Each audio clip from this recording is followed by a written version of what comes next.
Hello students, welcome to EduRev.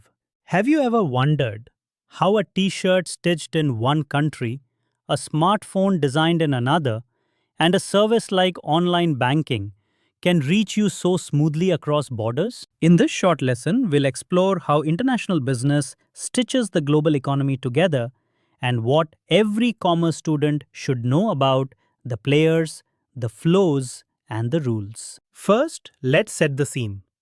Countries, firms, workers, money, and ideas moving across borders form the cast of this global story. And the stage is built by technology, trade policy, and transport. One big driver is technological progress. The internet, telecommunication, and efficient shipping have dramatically reduced time and cost, making distant markets feel close. Another force is policy and institutions. Bodies like the World Trade Organization and national liberalization reforms have lowered trade barriers and encouraged cross-border investment. Remember India in 1991. A balance of payments crisis led to IMF support and conditional reforms that opened the economy and accelerated integration with global markets. So what do we mean by international business in simple terms? International business includes all commercial transactions, trade and production that cross national borders, involving goods, services, capital, personnel, and intellectual property. It is broader than simple import-export trade because it also covers foreign production, licensing, franchising, joint ventures, and foreign direct investment. Why do countries and firms engage in this complex web of exchange? Differences in natural resources, labor, capital, and technology create comparative advantage and geographical specialization. So trade helps countries produce more efficiently. Firms look beyond home markets to lower input costs, access larger demand, spread risk, learn new technology, and achieve economies of scale. Beyond price, international business gives companies growth opportunities, market diversification, and often improved managerial capabilities through exposure to foreign competition. Operating internationally is more complicated than doing business at home. And a few core differences matter for every decision maker. First, buyers and sellers come from different nationalities, which brings language barriers, cultural differences, and varying business customs. Second, stakeholders. Suppliers, employees, distributors may have diverse legal, political, and economic expectations across countries, complicating governance. Third, factors of production are less mobile across countries than within a single country, and regulations often restrict capital and labor movement. Fourth, customer tastes and market structures differ widely, so product adaptation and deeper market research are usually required. Fifth, international firms must navigate multiple legal systems, tax regimes, and currency risks, which adds layers of compliance and financial management. Now let's look briefly at the main areas covered by international business. Its scope. This includes merchandise exports and imports, service trade such as tourism and IT, licensing and franchising arrangements, and cross-border investments like FDI and portfolio flows. Each mode of engagement has trade-offs.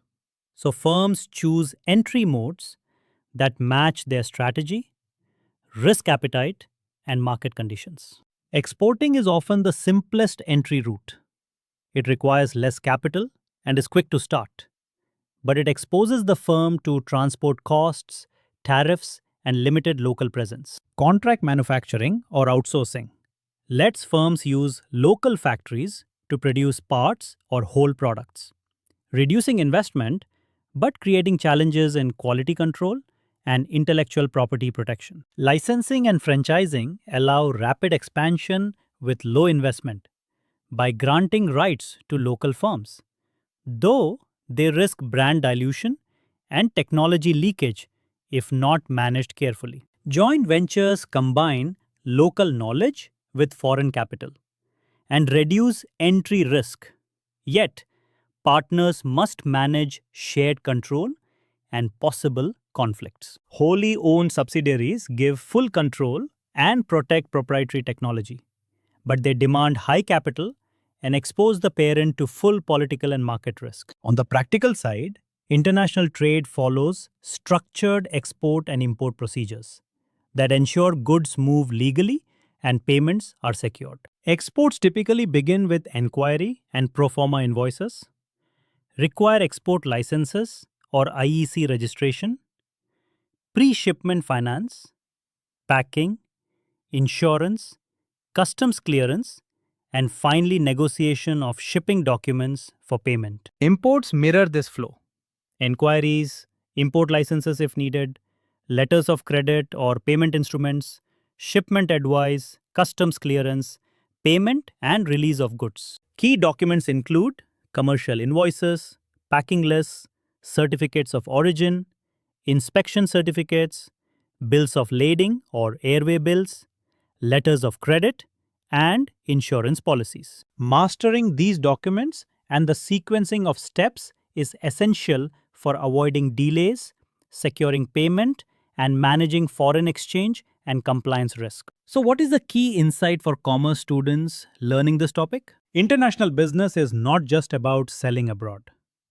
It is about designing choices, entry modes, financing, legal compliance, and risk management that fit a firm's strategy and the realities of each market. Think of global business as a balancing act between opportunity and risk, where knowledge of policy, procedures, and partnerships becomes a competitive advantage. Quick recap.